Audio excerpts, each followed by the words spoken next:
Qu'est-ce que ça fait de voir sa vie entière bouleversée par un seul caprice cruel? Pour Hélène Martel, une étudiante et serveuse qui luttait pour joindre les deux bouts, c'était comme le pavé froid et impitoyable d'une nuit pluvieuse à Paris. Elle fut renvoyée, humiliée et mise de côté par une femme qui suintait la richesse et le dédain, tout ça à cause d'un verre de vin renversé. Hélène a perdu son emploi, sa dignité et son espoir en un seul coup dévastateur. Mais ce que la petite amie du millionnaire ne savait pas, c'est que le destin lui réservait un retournement de situation choquant. Elle ne savait pas que le monde peut basculer en un instant et que la personne que vous écrasez aujourd'hui pourrait bien être celle qui signera vos chèques demain.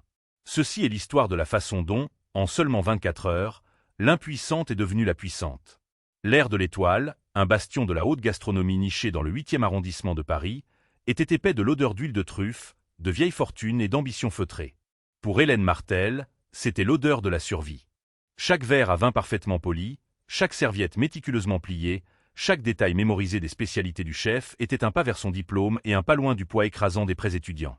Ce soir-là, un mardi, était faussement calme. Le faible bourdonnement des conversations, une douce symphonie qui pouvait à tout moment crescendo dans le chaos. Hélène se déplaçait avec une grâce étudiée, son uniforme noir contrastant fortement avec les bijoux étincelants et les costumes sur mesure des clients. Elle était efficace, presque invisible, une compétence affinée au cours de 2 années à naviguer parmi les égos fragiles et les palais exigeants de l'élite de la ville. Elle observait une table de 4 près de la fenêtre panoramique, attendant le moment précis pour débarrasser leurs assiettes d'entrée lorsque l'équipe de l'accueil se figea. Un changement d'énergie palpable ondula à travers le restaurant. Thomas Fournier était arrivé. Il n'était pas simplement riche. Il était un titan de la nouvelle économie, un magnate de la technologie dont le visage était placardé sur les magazines d'affaires. Il était beau d'une manière qui semblait générée par un algorithme pour le succès, avec une mâchoire carrée et des yeux qui brillaient d'un éclat confiant, presque prédateur. Mais ce n'était pas Thomas qui retenait le souffle collectif du personnel. C'était la femme à son bras. Geneviève Sinclair était un chef-d'œuvre de perfection organisée. Ses cheveux blonds platine étaient sculptés en un chignon élégant, sa robe cramoisie collait à une silhouette qui parlait d'entraîneur personnel et de régime liquide, et son sourire était une arme brillante et acérée. Elle balaya la pièce du regard, non pas avec appréciation, mais avec évaluation, ses yeux cataloguant la valeur de tout et de tous, et trouvant tout insuffisant. Ils furent placés dans la section d'Hélène. Un léger grognement s'échappa de Léo, un autre serveur, alors qu'il la croisait près du poste de service. « Bonne chance », murmura-t-il. Elle a renvoyé une bouteille de Château Margaux la semaine dernière parce que l'air lui semblait trop humide. Hélène lui adressa un sourire professionnel crispé. « Ce n'est qu'une table de plus, Léo. » Mais elle savait que ce n'était pas le cas. Elle s'approcha de la table, son carnet à la main, sa posture dégageant un calme qu'elle ne ressentait pas. « Bonsoir. Je m'appelle Hélène et je serai votre serveuse ce soir. Puis-je commencer par vous proposer de l'eau pour la table?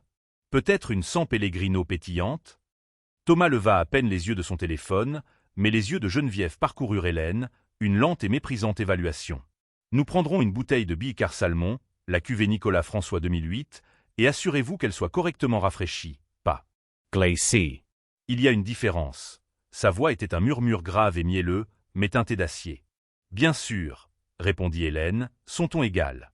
La soirée se déroula comme un accident de voiture au ralenti. Chaque interaction était un test. Geneviève questionna la provenance des coquilles Saint-Jacques, débattit de la teneur en matière grasse du foie gras et leva son verre de vin à la lumière, l'inspectant pour des défauts microscopiques. Hélène navigua à travers chaque défi avec un professionnalisme imperturbable, son sourire ne faiblissant jamais, ses réponses toujours prêtes. Elle était déterminée à ne pas céder un pouce à cette femme. Les plats principaux venaient d'être servis. Thomas était absorbé par une histoire, ses mains gesticulant sauvagement alors qu'il décrivait une récente acquisition d'entreprise. Hélène s'approchait avec la bouteille de vin pour remplir leur verre, ses mouvements fluides et précis. Cela se produisit en une fraction de seconde. Alors qu'elle inclinait la bouteille sur le verre de Geneviève, le bras de Thomas jaillit, sa main heurtant le poignet d'Hélène avec une force surprenante. Le champagne doré pâle décrivit un arc dans les airs. Une belle et tragique gerbe qui atterrit directement sur la manche en soie de la robe cramoisie de Geneviève. Un hoquet collectif sembla être aspiré de l'air autour de la table. Le brouhaha animé du restaurant mourut, remplacé par un silence tendu et retentissant. Geneviève baissa les yeux sur sa manche tachée, comme si elle avait été physiquement agressée. Son visage, un masque d'ennui poli quelques instants auparavant, se tordit en un grognement de fureur pure. Sa tête se releva brusquement, ses yeux bleus se fixant sur ceux d'Hélène. « Espèce de petite idiote maladroite et incompétente » siffla-t-elle, sa voix basse et venimeuse, mais portant à travers la salle à manger désormais silencieuse. Hélène se figea, la bouteille toujours à la main. « Madame, je suis incroyablement désolé. C'était un accident. » Monsieur Fournier ne lui en voulait pas, Geneviève la coupa, se levant légèrement de sa chaise. Une reine s'adressant à une paysanne. « Je vous ai vu. Vous ne faisiez pas attention. Cette robe est une création sur mesure, Valentino. Elle coûte plus que ce que vous gagnez en un an. Que allez-vous faire à ce sujet ?» Thomas, l'air mortifié, intervint enfin. « Génie, chérie, ce n'est rien. C'est de ma faute, je parlais avec mes mains. »« N'ose pas la défendre, Thomas, » fulmina Geneviève, tournant sa fureur sur lui un bref instant avant de la rediriger avec toute sa force sur Hélène. « Voilà ce qui arrive quand on laisse n'importe qui travailler dans un endroit comme celui-ci. Je veux parler à votre directeur, maintenant. » La formation d'Hélène prit le dessus. Désamorcer, s'excuser, absorber. Bien sûr. Permettez-moi de vous apporter de l'eau gazeuse et du sel. Nous pouvons l'envoyer à notre pressing de confiance dès demain matin, aux frais du restaurant. Pressing.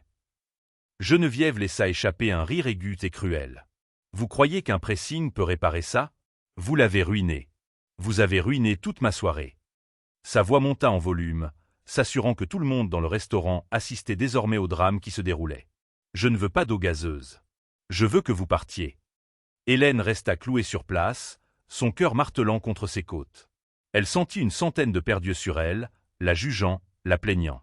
L'humiliation était une chose physique, une bouffée de chaleur qui se propageait de son cou à ses joues. Elle sentait son sang-froid, le bouclier professionnel qu'elle avait si soigneusement construit, commencer à se fissurer. Monsieur Dubois, le directeur du restaurant, glissait déjà vers la table, son visage un masque de préoccupation étudié. C'était un homme perpétuellement pris entre l'apaisement des clients fortunés et la protection de son personnel, un exercice d'équilibriste qui avait érodé sa colonne vertébrale au fil des ans. « Y a-t-il un problème, mademoiselle Sinclair ?» demanda-t-il, sa voix douce comme du beurre. « Il y a un problème, » dit Geneviève, pointant un doigt parfaitement manucuré vers Hélène. « Cette serveuse a détruit ma robe par son incompétence et a ensuite essayé de blâmer votre invité. Je trouve sa présence offensante.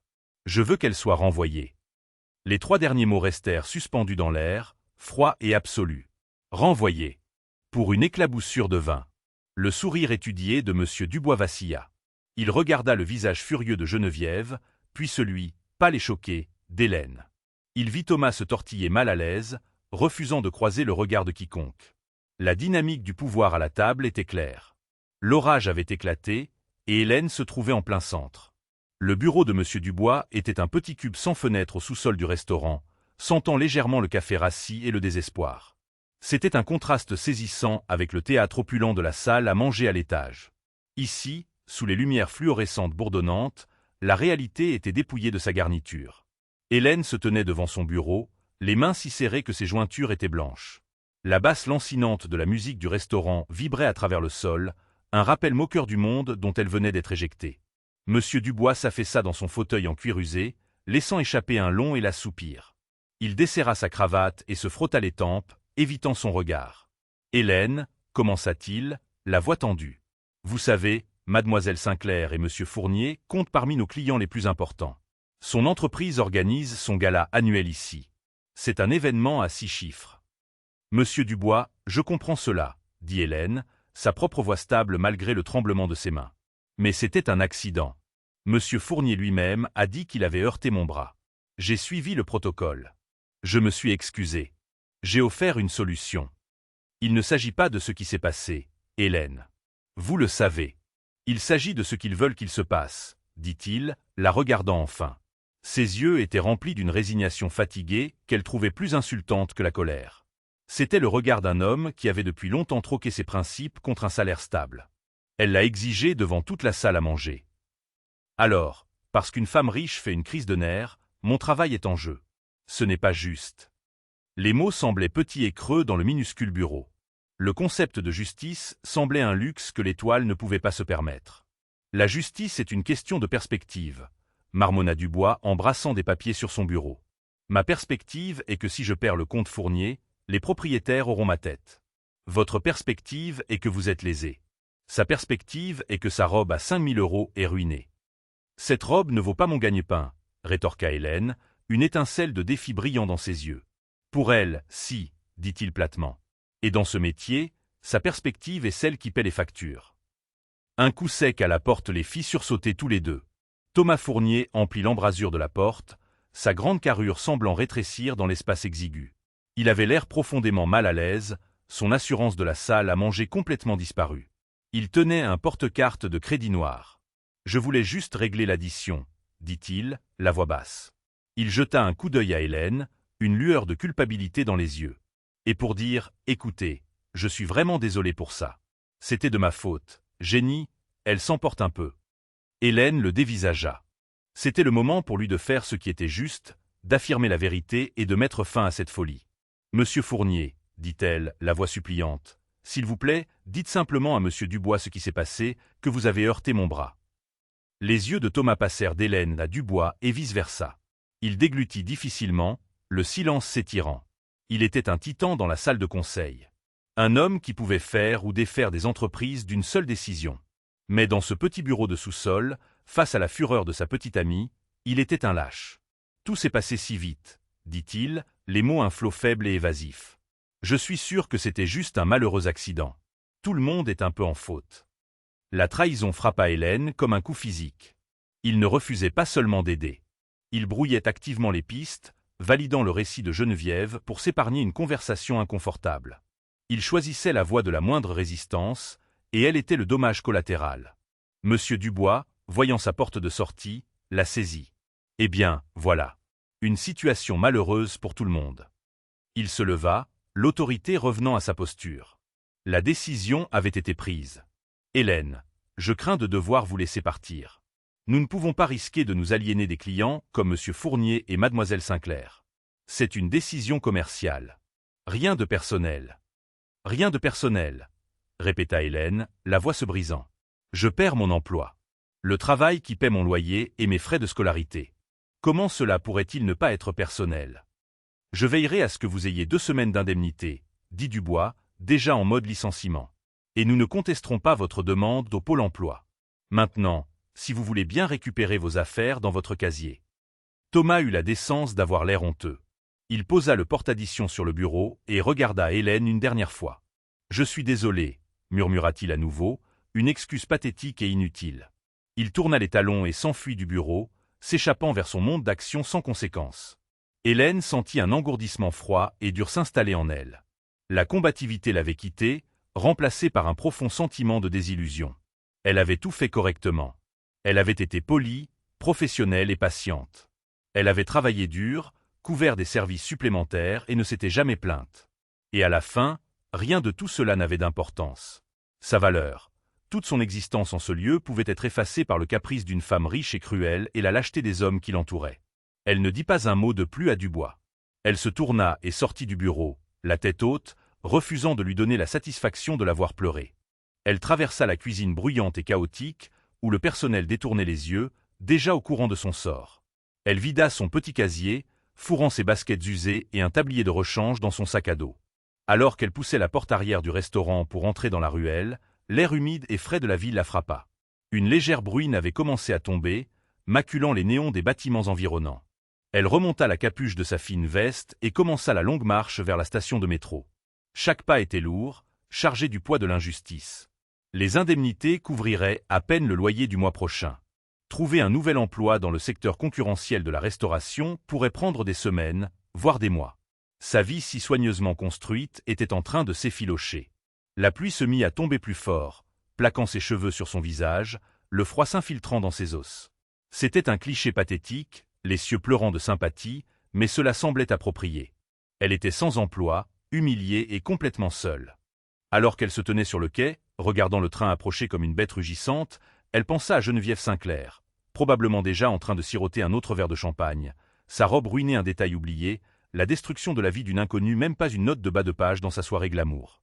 À ce moment-là, frissonnant sous la pluie froide de Paris, Hélène Martel ne s'était jamais sentie aussi impuissante. Elle descendit à sa station, Châtelet, un labyrinthe souterrain grouillant de vie même à cette heure tardive. Elle navigua à travers les couloirs, évitant les musiciens, les voyageurs fatigués et les flaques d'eau qui s'accumulaient près des murs carrelés. Chaque visage était celui d'un étranger, chacun enfermé dans son propre monde, inconscient de la petite tragédie qui venait de se jouer à quelques kilomètres de là, dans un monde de soie et de champagne. Sa cage d'escalier sentait le chou et l'humidité. Elle monta les 5 étages jusqu'à son petit appartement sous les toits, ses jambes lourdes comme du plomb. Elle déverrouilla la porte et entra dans l'obscurité. Elle n'alluma pas la lumière. Elle laissa tomber son sac à dos sur le sol, le bruit sourd résonnant dans le silence. Elle s'adossa à la porte et glissa lentement jusqu'à s'asseoir par terre. C'est là que les larmes vinrent enfin. Des larmes silencieuses, des chaudes de rage et d'impuissance. Elle pleura pour son travail perdu, pour l'injustice flagrante, pour la condescendance dans les yeux de Geneviève, pour la faiblesse dans ceux de Thomas, pour la résignation pathétique de M. Dubois. Elle pleura pour sa mère, qui lui avait toujours dit de travailler dur et d'être honnête, comme si ses vertus étaient un bouclier contre la cruauté du monde. Ce soir, ce bouclier avait été brisé. Elle se sentait naïve, stupide d'avoir cru que le mérite comptait dans un monde dirigé par l'argent et le pouvoir. Après un long moment, les larmes se tarirent, la laissant vide et froide. Elle se leva, les muscles endoloris, et alla dans la minuscule cuisine. Elle ouvrit le frigo. Un demi-carton de lait, un pot de yaourt et un citron solitaire. Son estomac gargouilla, mais elle n'avait pas faim. Elle pensa aux plats exquis qu'elle avait servis ce soir. Le foie gras poêlé, le homard bleu, les desserts complexes qui ressemblaient à des œuvres d'art. Des plats qu'elle ne pourrait jamais s'offrir. Elle servait un rêve auquel elle ne participerait jamais. Elle se sentait comme une figurante dans un film luxueux, renvoyée du plateau sans cérémonie. Elle alla dans sa chambre, à peine plus grande qu'un placard, et s'assit sur le bord de son lit. Le drap de lit était usé, le papier peint se décollait dans un coin. C'était son sanctuaire, le seul endroit où elle se sentait en sécurité, mais ce soir, il lui semblait précaire, menacé. Sans son travail, combien de temps pourrait-elle le garder?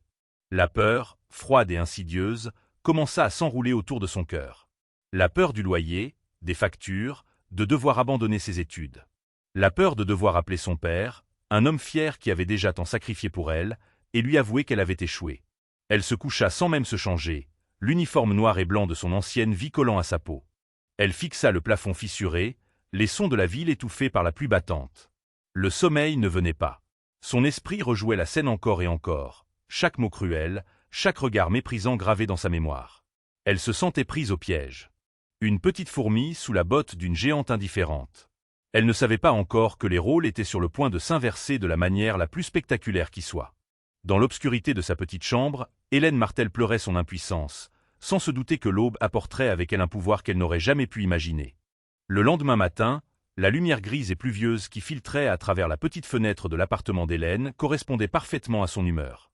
L'humiliation de la nuit précédente s'était installée en une appréhension sourde et douloureuse. Son ordinateur portable était ouvert sur sa table basse encombrée, l'écran brillant de sites de recherche d'emploi, chaque annonce pour un poste de serveur ressemblant à un petit monument à son échec. L'indemnité que M. Dubois avait promise était une misère, un barrage temporaire contre un déluge de factures. Elle sirotait une tasse de café instantané amer quand son téléphone vibra, affichant un numéro inconnu.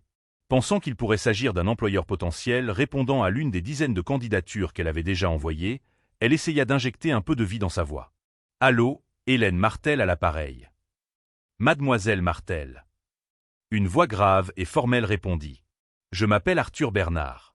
Je suis avocat associé au cabinet Bernard, Cole et Finch.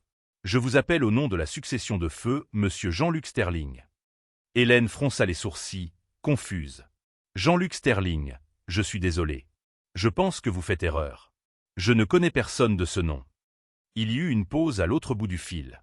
Monsieur Sterling était votre grand-père maternel, Mademoiselle Martel. La tasse de café faillit lui glisser des mains. Son grand-père. Elle ne l'avait jamais rencontré. Sa mère, décédée 5 ans plus tôt, parlait rarement de lui, et quand elle le faisait, c'était avec une tristesse profonde et persistante.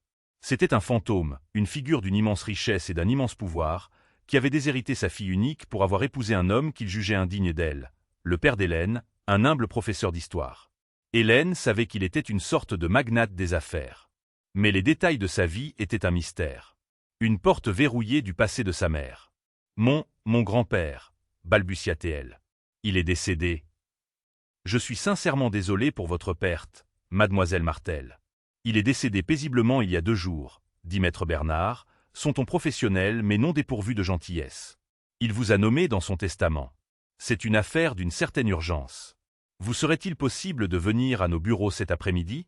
Disons 14 heures? L'esprit d'Hélène tourbillonnait. Un testament. Elle ne pouvait imaginer ce que son grand-père inconnu, un homme qui n'avait jamais reconnu son existence, aurait pu lui laisser. Une somme d'argent symbolique, une vieille photographie, une lettre d'excuse écrite trop tard. Oui, s'entendit-elle dire. Oui, je peux être là. Les bureaux de Bernard, Cole et Finch, étaient situés dans une tour de verre élégante surplombant la Seine, à un monde de distance de son appartement exigu. Le hall d'entrée était une cathédrale de marbre et d'acier poli. En montant dans l'ascenseur silencieux et rapide jusqu'au 45e étage, Hélène se sentit comme une imposteur dans son meilleur blazer noir, pourtant légèrement usé. Elle passa le reste de la matinée dans un état second. L'idée de rencontrer un avocat au sujet d'un grand-père qu'elle ne connaissait que par des bribes de conversation tristes était surréaliste. Elle choisit ses vêtements avec un soin méticuleux, sachant instinctivement que les apparences compteraient dans ce nouvel environnement. Le blazer noir, une jupe simple, et ses chaussures les moins usées. Elle se regarda dans le miroir. Elle vit une jeune femme fatiguée, avec des cernes sous les yeux, mais aussi une lueur de détermination qui n'était pas là la veille. La rage et le désespoir s'étaient transformés en une curiosité tendue. Quoi que ce testament contienne, c'était une distraction bienvenue de la réalité sordide de sa recherche d'emploi. Le trajet en métro jusqu'au quartier des affaires fut une expérience étrange. Elle était entourée de gens en costumes coûteux, parlant dans leur téléphone de transactions et de réunions, le langage d'un monde qui lui était totalement étranger. Elle se sentait invisible, une simple étudiante sans le sou, ignorant qu'elle était sur le point d'hériter du royaume même que ces gens s'efforçaient de conquérir. Le hall de la tour était encore plus intimidant qu'elle ne l'avait imaginé. Le silence était seulement rompu par le cliquetis des chaussures chères sur le sol en marbre. Elle annonça son nom à la réceptionniste, qui la regarda avec une politesse glaciale avant de lui indiquer l'ascenseur express. Chaque étage qui défilait dans l'ascenseur semblait l'éloigner un peu plus de sa vie antérieure, de la fille qui pleurait sur le sol de sa cuisine la nuit dernière. Maître Bernard était un homme imposant, à la fin de la soixantaine, avec une crinière de cheveux argentés et des yeux qui semblaient porter le poids de 1000 secrets. Il la conduisit dans un vaste bureau lambrissé, tapissé de livres reliés en cuir. La vue sur les toits de Paris était à couper le souffle. « Veuillez vous asseoir, mademoiselle Martel », dit-il en désignant un fauteuil moelleux en face de son immense bureau en acajou. Hélène s'assit, les mains agrippées à son sac sur ses genoux. Maître Bernard s'assit, croisa les mains et alla droit au but. Mademoiselle Martel, votre grand-père, Jean-Luc Sterling, était le fondateur et l'actionnaire majoritaire du groupe Sterling Hôtellerie. Le nom frappa Hélène avec la force d'un impact physique. Le groupe Sterling. C'était l'un des plus grands conglomérats d'hôtels et de restaurants de luxe du pays. Il possédait des hôtels 5 étoiles, des complexes exclusifs et un portefeuille de restaurants acclamés par la critique, y compris un établissement chic étoilé au Michelin dans le 8e arrondissement, y compris l'Étoile. Le souffle d'Hélène se coupa. L'Étoile fait partie de ces. Maître Bernard haussa un sourcil. C'est notre restaurant phare. Oui. Pourquoi demandez-vous? Pour rien, dit Hélène rapidement, son esprit tourbillonnant. L'ironie était si stupéfiante, si cosmiquement cruelle, qu'elle en était presque risible. Elle avait été renvoyée du restaurant de son propre grand-père. Comme je le disais, poursuivit l'avocat en ouvrant un épais dossier sur son bureau. Jean-Luc était un homme compliqué. Il regrettait sa brouille avec votre mère, et par extension, avec vous. Il a passé ces dernières années à suivre discrètement vos progrès. Il était au courant du décès de votre mère, de votre inscription en école de commerce, de vos difficultés financières. Il fit glisser une liasse de documents sur le bureau. Voici une copie de son dernier testament. Il est assez simple. À l'exception de quelques legs mineurs à des œuvres de charité, Jean-Luc vous a laissé l'intégralité de sa succession, y compris sa participation majoritaire dans le groupe Sterling Hôtellerie. Hélène le dévisagea, les mots n'arrivant pas à s'imprimer dans son esprit. L'intégralité de sa succession. C'est exact. Vous êtes, à toutes fins utiles, la nouvelle propriétaire et PDG du groupe Sterling Hôtellerie. La pièce sembla basculer. PDG. Propriétaire. Les mots étaient étrangers, impossibles. Elle pensa à son compte en banque à découvert, aux nouilles instantanées dans son placard, à la lettre de licenciement qu'on lui avait remise moins de 24 heures auparavant. Cela n'avait aucun sens. Mais pourquoi? Murmura-t-elle. Il ne m'a même jamais rencontré. Il croyait au sang, dit simplement maître Bernard. Et il croyait au caractère. Ce qui m'amène à la condition principale du testament, une stipulation assez peu orthodoxe. Il la regarda par-dessus ses lunettes. Jean-Luc était fermement convaincu qu'on ne pouvait pas diriger sans comprendre les fondations sur lesquelles l'entreprise est bâtie. Le testament stipule que pour hériter, vous deviez avoir accompli une année complète d'emploi à un poste de service dans l'un de ces établissements sans révéler votre identité. La mâchoire d'Hélène tomba. Il savait que je travaillais à l'Étoile. Il a tout orchestré. Il n'a pas orchestré votre embauche, mais il a facilité, clarifia Bernard. Il a demandé à son conseil d'administration de s'assurer qu'un poste soit disponible lorsque vous avez commencé à chercher du travail il y a 2 ans. Il voulait que vous voyiez l'entreprise de la base, que vous compreniez le personnel, les clients, le train-train quotidien. Il considérait cela comme la partie la plus importante de votre éducation. Votre licenciement hier soir était une complication imprévue, mais vous avez plus que rempli l'exigence de temps. L'héritage est légalement et irrévocablement vôtre. Hélène se renversa dans le fauteuil, la tête lui tournant. C'était trop. Le grand-père qu'elle n'avait jamais connu l'avait surveillée, manipulant sa vie comme un grand maître d'échecs. Il l'avait mise dans les tranchées, l'avait forcée à faire l'expérience du bas de l'échelle de son empire, et ce faisant, il avait involontairement préparé le terrain pour son humiliation ultime. Mais alors que le choc initial commençait à s'estomper, il fut remplacé par un sentiment différent. Une rage lente, brûlante et intensément concentrée commença à couver dans sa poitrine. Elle pensa au ricanement de Geneviève, à la lâcheté de Thomas, au renvoi désinvolte de Dubois. Ils pensaient avoir écrasé une moins que rien, un rouage insignifiant dans leur machine. Ils n'avaient aucune idée qu'ils venaient de créer leur pire cauchemar. Elle regarda Maître Bernard, une nouvelle lueur dans les yeux. L'étudiante sans emploi et vulnérable qui était entrée dans ce bureau avait disparu. À sa place se trouvait quelqu'un d'autre, quelqu'un avec un pouvoir qu'elle commençait à peine à comprendre. Le groupe Sterling Hôtellerie, dit-elle, sa voix claire et stable. L'entreprise a-t-elle un événement majeur à venir? Quelque chose qui nécessiterait la présence de ses clients et investisseurs les plus précieux? Maître Bernard cligna des yeux, surpris par son changement de ton soudain. Il consulta un dossier. Eh bien oui, le gala annuel de la Fondation Sterling a lieu ce vendredi. C'est notre plus grand événement philanthropique de l'année. Il se tient à l'Étoile. Un lent sourire froid se dessina sur le visage d'Hélène. L'Étoile. Bien sûr que c'était à l'Étoile. Le destin, semblait-il, avait le sens du dramatique. Maître Bernard, dit-elle en se penchant en avant, annulez tous mes rendez-vous pour le reste de la semaine. J'ai un gala à préparer. Il est temps que la nouvelle PDG fasse ses débuts officiels. Les 48 heures suivantes furent un tourbillon, un cours accéléré dans une vie qu'Hélène n'aurait jamais pu imaginer. Maître Bernard, se révélant être plus qu'un simple avocat mais un conseiller chevronné, la guida à travers les premières étapes vertigineuses de sa nouvelle réalité. Elle fut emmenée du cabinet d'avocat à un immense appartement-terrasse au sommet de l'un des hôtels Sterling, un endroit avec des baies vitrées qui dominait la ville comme une carte de son nouveau royaume. Ses maigres affaires de son ancien appartement furent récupérées et livrées, paraissant comiquement déplacées au milieu du luxe minimaliste. Sa première réunion fut avec le conseil d'administration du groupe Sterling Hôtellerie. Elle eut lieu dans une salle de conférence stérile et intimidante au dernier étage de leur siège social. Les 6 membres du conseil, tous des hommes de plus de 50 ans, tous vêtus de costumes impeccables, la regardèrent avec un mélange de choc, de scepticisme et de condescendance à peine voilée.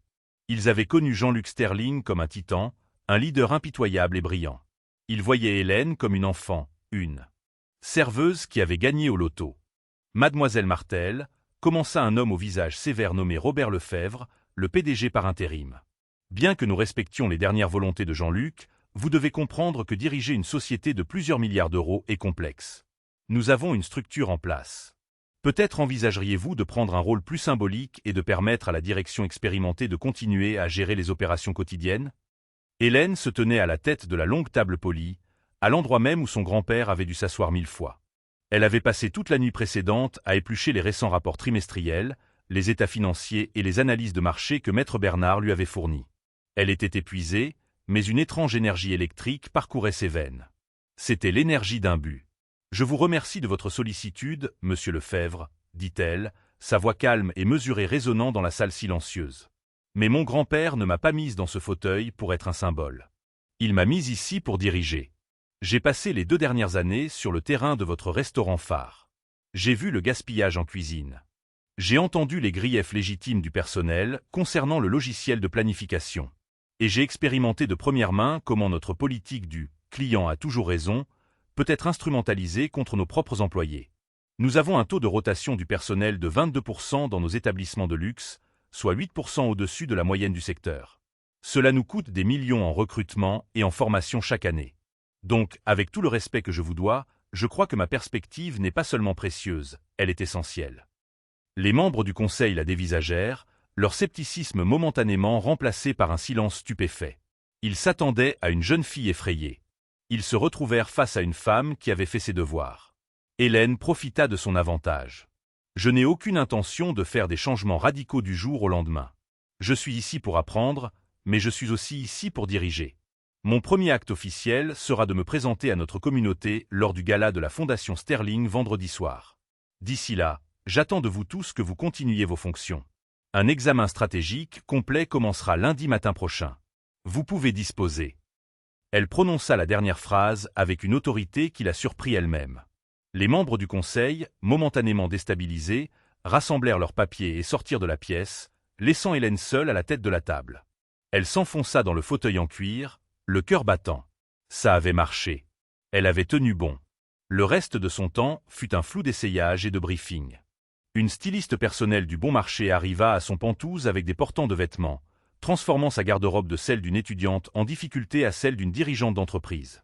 Elle choisit une robe pour le gala, une superbe création bleu nuit d'un couturier de renom. Elle était élégante, puissante et sobre. C'était une armure. Elle rencontra le chef de la sécurité, la directrice des relations publiques et l'organisatrice du gala. Elle apprit les noms et les visages des personnalités les plus puissantes de la ville qui seraient présentes. Et avec une demande désinvolte à l'organisatrice, elle confirma ce qu'elle soupçonnait déjà. Une table avait été réservée pour Thomas Fournier et son invité, Geneviève Sinclair. Ils étaient, après tout, parmi les clients les plus précieux de l'Étoile. Son plan était simple, mais audacieux. Il ne s'agissait pas seulement de vengeance, cela semblait trop petit, trop mesquin pour l'ampleur de ce qui s'était passé. Il s'agissait d'un changement fondamental de pouvoir. Il s'agissait de justice. Il s'agissait de leur montrer, ainsi qu'au monde entier qu'elle habitait désormais, que la valeur d'une personne n'est pas déterminée par son titre de poste ou le prix de sa robe. L'après-midi du gala, elle passa un appel téléphonique. « Léo, c'est Hélène Martel. » Il y eut un silence surpris à l'autre bout du fil. « Hélène ? Oh mon Dieu, ça va ? » On était tous si inquiets. Ce que Dubois a fait c'était horrible. « Je vais bien, Léo. Mieux que bien, en fait, » dit-elle, un petit sourire jouant sur ses lèvres. « Écoute, j'ai besoin d'une faveur. Je sais que tu es de service pour le gala ce soir. »« Oui, bien sûr. De quoi as-tu besoin ? » ?»« J'ai besoin que tu t'assures d'être celui qui est assigné à la table de Thomas Fournier, » lui expliqua-t-elle. « Et quoi qu'il arrive, peu importe qui dit quoi, j'ai besoin que tu aies ton téléphone qui enregistre discrètement l'audio. Peux-tu faire ça pour moi ?» Léo était confus mais loyal. « Bien sûr. Je peux faire ça. Hélène, qu'est-ce qui se passe ? » « Tu verras, » dit-elle. « Considère ça comme une petite assurance. Et Léo, ta loyauté est sur le point d'être récompensée. Je te le promets. » Elle raccrocha, un sentiment de calme résolution s'installant en elle. Toutes les pièces étaient en place. La scène était prête à l'Étoile, le lieu même de son humiliation. Les acteurs se préparaient tous à jouer leur rôle, complètement inconscients que le script avait été réécrit et que le metteur en scène avait changé. Elle regarda son reflet dans la vaste baille vitrée surplombant la ville. La serveuse effrayée et vaincue avait disparu. À sa place se tenait la PDG du groupe Sterling Hôtellerie. La reine était prête pour son gambit. L'heure approchait. Hélène sentait un mélange d'anxiété et d'excitation glaciale. Elle repensa à la conversation avec la directrice des relations publiques, une femme vive et élégante nommée Isabelle, qu'il avait immédiatement prise sous son aile. Isabelle avait été fascinée par l'histoire d'Hélène et avait vu le potentiel narratif incroyable. « C'est une histoire de Cendrillon avec une touche de vengeance des Atrides », avait-elle dit avec un sourire malicieux. « Les médias vont adorer. Mais nous devons contrôler le récit. Votre discours doit être parfait. Puissant, mais pas vindicatif. Juste, mais pas cruel. » Ensemble, elles avaient peaufiné les points clés du discours. Chaque mot était choisi pour son impact maximal. Pendant ce temps, Hélène s'était également plongée dans les aspects plus pratiques de sa nouvelle vie. Elle avait signé une montagne de documents juridiques avec Maître Bernard, des procurations, des transferts d'actions, des directives d'entreprise. Le poids de la responsabilité était immense, mais étrangement, il ne l'écrasait pas. Au contraire, il la redressait, lui donnait une force qu'elle ne soupçonnait pas posséder.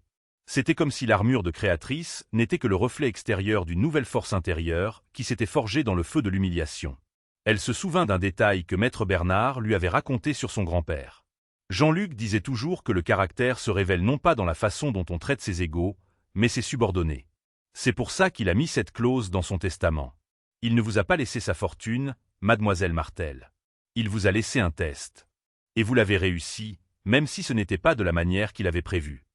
Ces mots résonnaient en elle. Ce soir, il ne s'agissait pas seulement de régler des comptes personnels. Il s'agissait d'honorer l'intention de son grand-père. Il s'agissait d'établir une nouvelle norme, de montrer à tous, des membres du conseil aux plongeurs, que le groupe Sterling était sur le point de changer. Elle ajusta une dernière fois sa robe, le tissu soyeux glissant sur sa peau. Elle n'était plus Hélène la serveuse. Elle était Hélène Martel, présidente directrice. Générale. Et le spectacle allait commencer. Le soir du gala, une file de voitures noires bordait la rue devant l'Étoile, déposant l'élite parisienne sur un luxueux tapis rouge. Le restaurant avait été transformé. Les tables de salle à manger avaient disparu, remplacées par des tables de cocktails élégamment décorées et une grande scène pour la vente aux enchères caritatives. Un quatuor à cordes jouait doucement près de l'entrée, et des serveurs, les anciens collègues d'Hélène, circulaient avec des plateaux de champagne et de hors-d'œuvre. L'air vibrait de pouvoir, d'influence et du tintement des verres.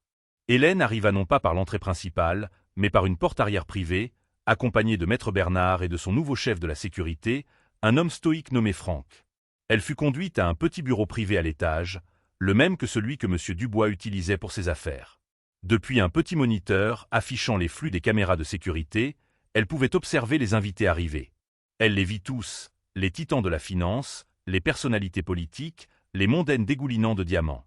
Elle regarda ses anciens collègues se déplacer dans la foule, leurs visages figés dans des masques professionnels et agréables. Elle vit Léo, l'air nerveux mais déterminé, se positionner près du bar principal, et elle vit M. Dubois, gonflé d'importance, accueillir les invités à la porte comme un fier maître de piste. Il n'avait aucune idée que le cirque était sur le point de tourner au vinaigre. À 20 heures précises, elle les vit. Thomas Fournier et Geneviève Sinclair. Thomas était beau et confiant dans un smoking classique. Geneviève était une vision dans une robe d'argenté scintillante. Ses cheveux blonds relevés, des diamants étincelants à son cou. Elle se déplaçait dans la pièce avec un air de suprême suffisance, comme si l'endroit lui appartenait. L'ironie fit se crisper les lèvres d'Hélène en un sourire serré. « Êtes-vous prête, mademoiselle Martel ?» demanda doucement Maître Bernard. Hélène prit une profonde inspiration, la soie de sa robe bleu nuit fraîche contre sa peau. Elle regarda son reflet dans l'écran sombre du moniteur. La femme qui la regardait était posée, son expression sereine, mais ses yeux brillaient d'un éclat d'acier. « Je suis prête, » dit-elle. « Faisons notre entrée. » Ils descendirent le grand escalier en colimaçon qui menait à l'atrium principal. Conformément aux instructions d'Hélène, la présidente de la Fondation Sterling, une femme âgée et bienveillante nommée Madame Dubois, attendait en bas. Le plan était que Madame Dubois la présente. Alors qu'ils atteignaient le rez-de-chaussée, quelques têtes commencèrent à se tourner.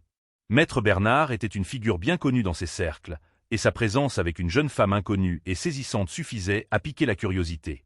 Monsieur Dubois les repéra et se mit immédiatement à se presser, le visage couronné d'un sourire sycophante, visant directement Maître Bernard. « Maître Bernard, un plaisir de vous avoir. Je ne crois pas que nous ayons eu le plaid. » Il s'arrêta net. Ses yeux tombèrent sur Hélène. Son cerveau sembla court-circuiter un instant, incapable de concilier l'image de la serveuse qu'il avait renvoyée avec la femme élégante qui se tenait devant lui. Sa mâchoire s'agita silencieusement, son visage blêmissant. Hélène croisa son regard et lui adressa un petit sourire glacial. « Monsieur Dubois, » dit-elle, sa voix calme mais claire. « Nous nous sommes déjà rencontrés. » Avant qu'il ne puisse balbutier une réponse, Madame Dubois s'avança et tapa sur un verre pour attirer l'attention. « Mesdames et messieurs, puis-je avoir votre attention, s'il vous plaît ?» Un silence se fit dans la salle. « Comme vous le savez tous, » commença Madame Dubois, sa voix chaleureuse remplissant l'espace. « Nous sommes ici ce soir pour soutenir le travail merveilleux de la Fondation Sterling. Mais ce soir est aussi une occasion mémorable pour le groupe Sterling Hôtellerie. Nous sommes ici pour accueillir officiellement notre nouvelle dirigeante. Suite au triste décès de notre fondateur visionnaire, Jean-Luc Sterling, le conseil d'administration est honoré de présenter sa successeur choisie. J'ai le grand plaisir de vous présenter la nouvelle présidente directrice générale du groupe Sterling Hôtellerie, mademoiselle Hélène Martel. » Une vague de choc ondula à travers la foule. Le nom était inconnu, mais la véritable explosion se produisit parmi le personnel de l'Étoile.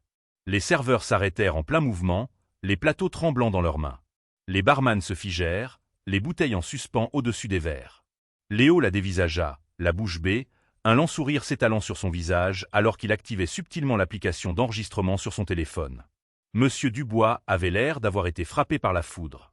Son visage était un masque d'horreur pure et sans mélange. Il fixa Hélène, son esprit rejouant frénétiquement leur dernière rencontre dans son bureau miteux du sous-sol.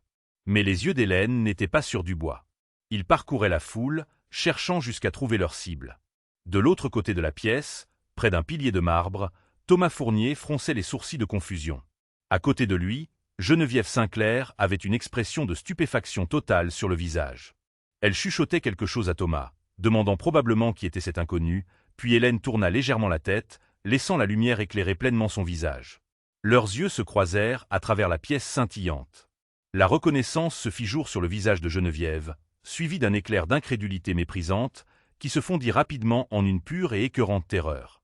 La coupe de champagne dans sa main trembla, un écho poétique parfait de celle qu'Hélène avait renversée. Elle avait compris. Dans ce seul moment silencieux de contact visuel, elle avait tout compris. Les applaudissements polis et dispersés qui avaient commencé pour la PDG inconnue faiblirent, alors que les gens commençaient à remarquer le drame silencieux et intense qui se déroulait. Hélène maintint le regard terrifié de Geneviève pendant un long moment avant de se tourner gracieusement vers la foule. Elle prit le microphone des mains de Madame Dubois. « Merci, Madame Dubois », dit-elle, sa voix amplifiée dans tout le restaurant silencieux. « C'est un honneur d'être ici. Je sais que ma nomination est une surprise pour beaucoup d'entre vous, mais je peux vous assurer que j'ai un lien personnel et profond avec cette entreprise.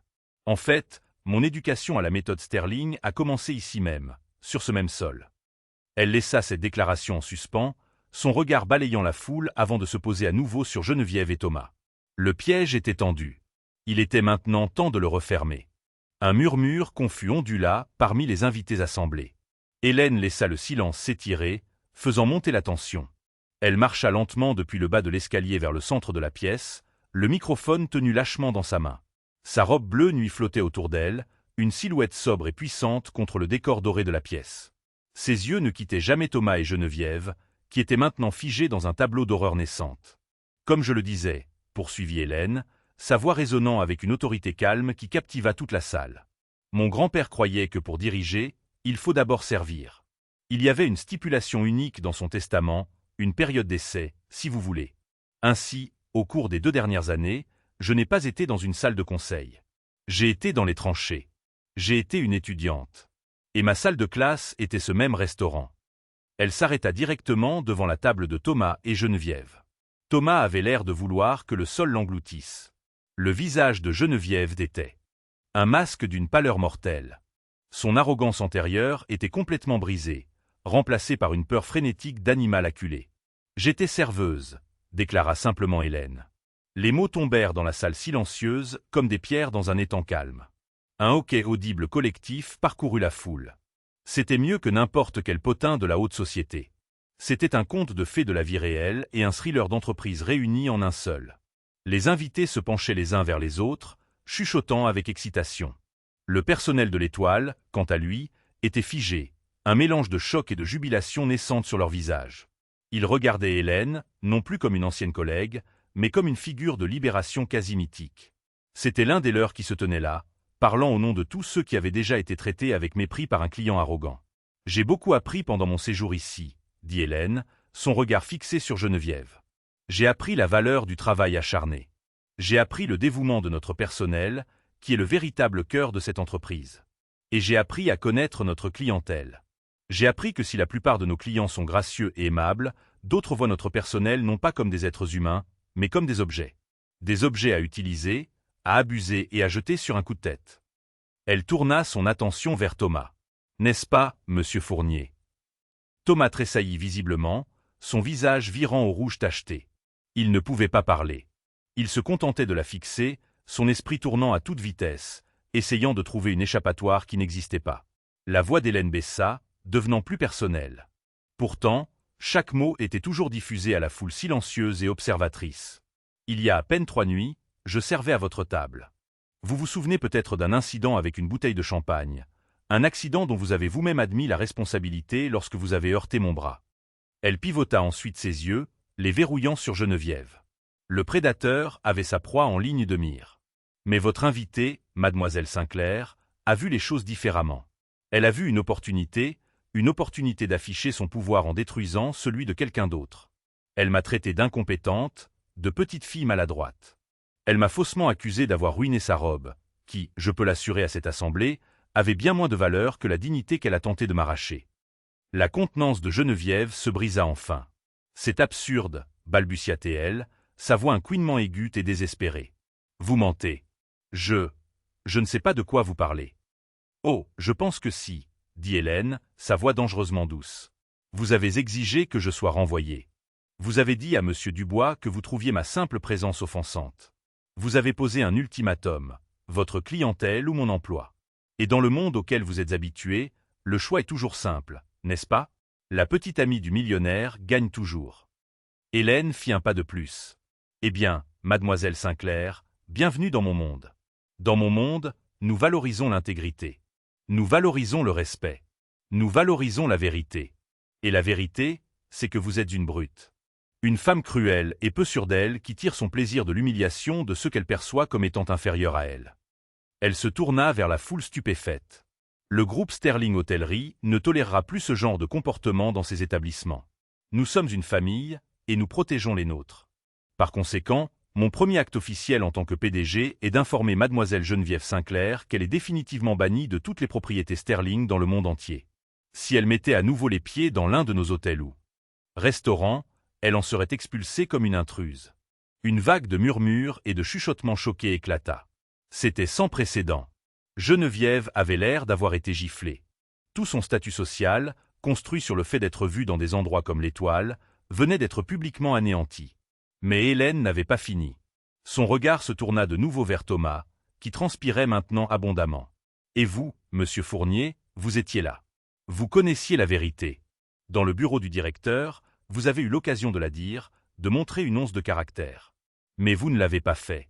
Vous avez marmonné quelques platitudes faibles sur le fait que c'était la faute de tout le monde parce que vous étiez trop lâche pour affronter un moment de conflit avec votre petite amie. Votre silence, c'était un choix. C'était le choix d'un homme sans colonne vertébrale. Elle marqua une pause, laissant l'accusation en suspens. Le gala annuel de votre entreprise est un contrat lucratif, c'est vrai. Mais la réputation de Sterling Hôtellerie n'est pas à vendre. Considérez votre contrat avec nous comme résilié, avec effet immédiat. Nous ne faisons pas affaire avec les lâches. Le coup de grâce fut porté. Thomas la regarda, bouche bée, totalement humilié devant ses pairs et ses rivaux commerciaux. Il ouvrit la bouche pour protester, mais aucun son n'en sortit. Il était exposé, dépouillé de sa façade de magnate puissant, révélé comme un homme faible qui sacrifiait les autres pour sa propre commodité. La chute était publique, brutale et totale. Le silence dans la pièce était assourdissant. Chaque invité était un témoin de cette exécution sociale et commerciale. Enfin, le regard d'Hélène se porta sur le visage cendré de M. Dubois, qui essayait de se cacher derrière un arrangement floral. Et quant à la direction qui permet cette culture, projeta-t-elle, sa voix résonnant de commandement, qui valorise un seul client fortuné au détriment du bien-être et de la dignité de son personnel loyal. Considérez vos postes comme étant sous examen immédiat. Une nouvelle ère commence dans cette entreprise ce soir. Une ère de respect. Une ère où chaque employé, du plongeur au PDG, est traité comme un être humain de valeur. C'est la nouvelle norme Sterling. Elle se détourna de l'épave de leur réputation et s'adressa à toute la salle. Je vous remercie tous d'être venus. S'il vous plaît, profitez du reste du gala et collectons une grande somme d'argent pour la fondation. Elle reposa le microphone sur son support. Pendant un instant, il y eut un silence stupéfait. Puis, une seule personne se mit à applaudir. C'était Léo. Puis un autre serveur se joignit à lui. Puis un chef qui était sorti de la cuisine. Puis un des invités, et un autre, jusqu'à ce que toute la salle éclate en une ovation tonitruante et soutenue. Ils n'applaudissaient pas seulement pour le drame. Ils applaudissaient pour la démonstration brute et cathartique de justice à laquelle ils venaient d'assister. C'était un moment de pure catharsis, non seulement pour Hélène, mais pour tous ceux qui avaient déjà été rabaissés, ignorés ou traités injustement par quelqu'un en position de pouvoir. Geneviève, le visage déformé par les larmes et la fureur, attrapa le bras de Thomas et le traîna pratiquement vers la sortie, sans perdre suivant leur marche de la honte. Leur départ fut ignominieux. Plusieurs invités leur tournèrent ostensiblement le dos. D'autres les regardèrent avec un mépris non dissimulé. Leur statut social, si soigneusement cultivé, s'évaporait sous les lumières crues du gala. Ils n'étaient plus des figures de pouvoir, mais des parias, des exemples de ce qui arrivait quand on sous-estimait la mauvaise personne. Hélène les regarda partir, non pas avec triomphe, mais avec une finalité froide et tranquille. La vengeance était accomplie. Mais elle savait que ce n'était que le début. Le vrai travail commençait maintenant. Elle croisa le regard de Léo de l'autre côté de la pièce. Il lui fit un signe de tête, les yeux brillants de respect et de gratitude. Elle vit M. Dubois, qui n'essayait plus de se cacher, la regarder avec un mélange de terreur et d'une étrange lueur de respect à contre-cœur. Il savait qu'il avait affaire à une force entièrement nouvelle. Alors que l'ovation diminuait, Madame Dubois s'approcha d'elle, les yeux pétillants. « Votre grand-père aurait été incroyablement fier », lui dit-elle à voix basse. « Il aimait les gens de caractère. Et vous, ma chère, vous en avez à revendre. » Hélène lui sourit, une chaleur authentique se propageant dans sa poitrine pour la première fois de la soirée. Le règlement de compte était terminé. La reconstruction pouvait commencer.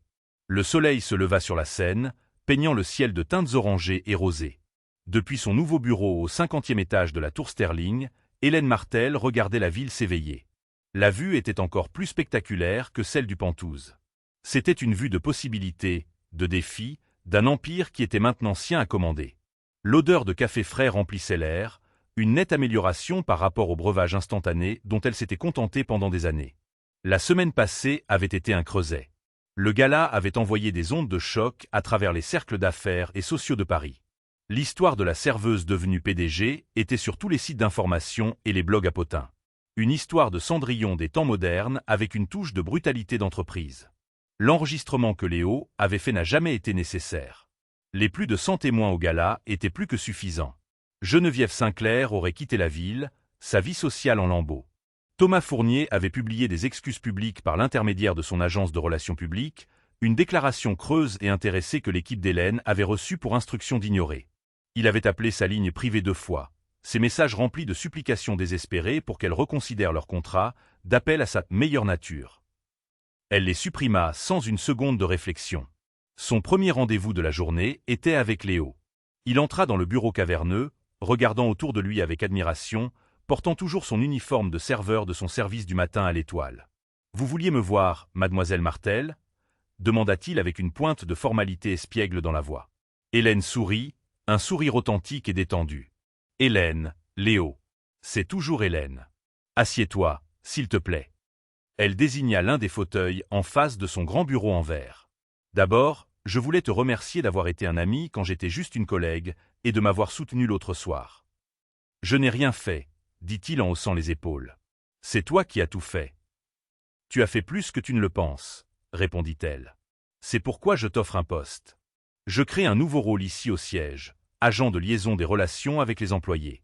Le travail consistera à voyager dans nos propriétés, à parler directement avec le personnel de service, les serveurs, les femmes de chambre, les bagagistes, et à être leur voix directe auprès de ce bureau. Pas de directeur filtrant leurs préoccupations. Je veux la vérité brute sur ce qui se passe sur le terrain, et je ne vois personne avec plus d'intégrité que toi pour ce poste. » Léo la regarda, sans voix. L'offre comprenait un salaire de cadre, des avantages sociaux et un appartement de fonction. C'était une opportunité qui changeait une vie. « Tu es sérieuse ?» réussit-il enfin à dire. « Je n'ai jamais été aussi sérieuse, » confirma Hélène. « Mon grand-père voulait que je comprenne les fondations de cette entreprise. Je les ai comprises.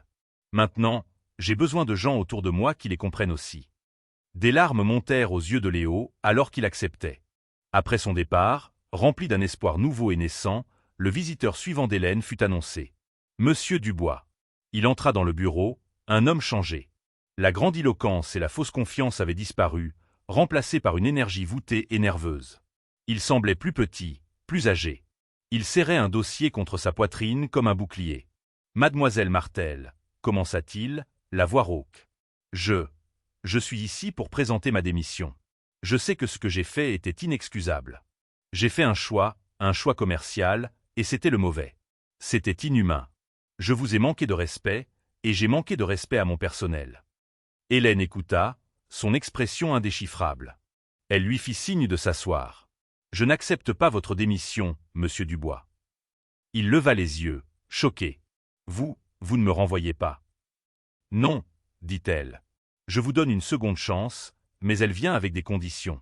Vous allez être en charge de la mise en œuvre de notre nouvelle initiative, Dignité et Service. Elle impliquera une refonte complète de notre processus de résolution des plaintes, de nouveaux modules de formation axés sur l'autonomisation du personnel et une politique de tolérance zéro pour les abus des clients. Vous superviserez personnellement son déploiement dans chaque propriété en Europe. Ce sera un travail difficile, ingrat, et votre performance sera sous un microscope.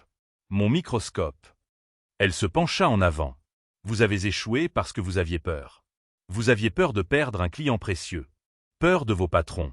Je vous donne une chance de diriger sans peur. De faire ce qui est juste, non pas parce que c'est facile, mais parce que c'est juste. Ne me faites pas le regretter. Dubois la regarda. Une lueur de son ancien moi, l'homme qu'il aurait pu être avant que des années de compromis ne l'usent, revint dans ses yeux. Il hocha la tête, une nouvelle détermination sobre sur son visage. Je ne vous décevrai pas, mademoiselle Martel. Merci. Après son départ, Hélène était de nouveau seule. Elle se dirigea vers la fenêtre, regardant la ville en contrebas. Son parcours avait été surréaliste, un maelstrom d'humiliation et de justification. La colère qui l'avait animée pendant le gala s'était apaisée, remplacée par le poids lourd et profond de la responsabilité. La vengeance avait été un catalyseur, mais ce ne serait pas son héritage.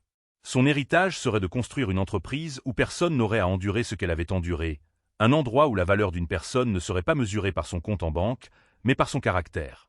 Son grand-père lui avait laissé un héritage de richesse et de pouvoir, mais les épreuves qu'il lui avait imposées lui avaient donné quelque chose de bien plus précieux, un but. L'aube se levait, non seulement sur la ville, mais sur le groupe Sterling Hôtellerie. Et pour Hélène Martel, ce n'était que le début. En fin de compte, ce n'était pas seulement une histoire où les rôles s'inversent. C'était une histoire sur la vraie nature du pouvoir. Le parcours d'Hélène Martel nous montre que la vraie force ne se trouve pas dans la richesse ou le statut, mais dans l'intégrité, l'empathie et le courage de défendre ce qui est juste, même quand on se sent impuissant. Elle a transformé sa plus profonde humiliation en son plus grand atout, utilisant son expérience pour forger une nouvelle voie, non pas de vengeance, mais de réforme. C'est un rappel puissant que la personne qui vous sert votre café ou vous enregistre à l'hôtel a une histoire, une vie et une dignité qui méritent le respect. Le monde est plein de Geneviève et de Thomas, des gens qui confondent privilège et importance. Mais il est aussi plein d'Hélène, des leaders cachés qui attendent leur moment.